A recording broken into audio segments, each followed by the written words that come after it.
thu pai bang pomun ma jangkal swana pewa kipta pomun leitung buai nan hong tuam chia leitung siat nan hong nok chiang tua te tung agwa zo na mudi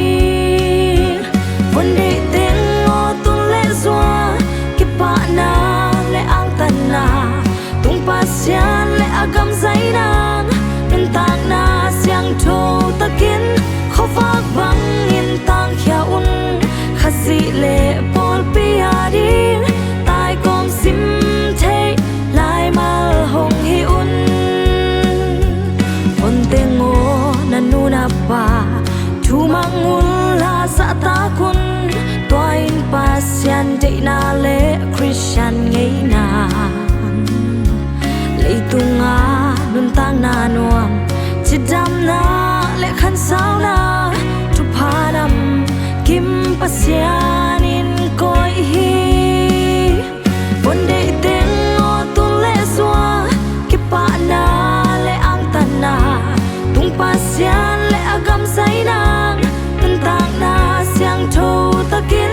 khó vác băng in tang khia un khasi le pol pia đi tai com sim thế lai mal hong hi un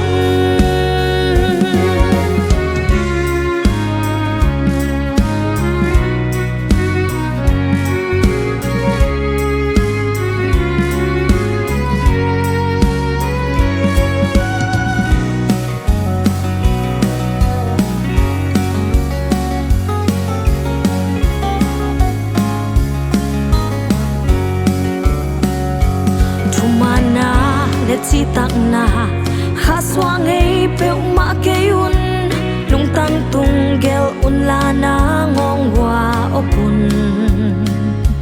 mun le kham sang man pha zo pasian thu alung kim mun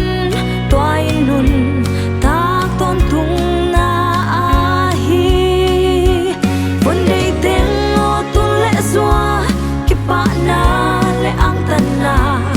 pasian le agam zai nang nun tang na siang tho ta kin khó vác băng in tang khia un khasi le pol pia đi tai com sim thế lai mal hong hi un von dei teng o tun le zua kipa na le ang tan na tung pasian le agam zai nang nun tang na siang tho ta kin khó vác băng in tang khia un khasi le pol pia đi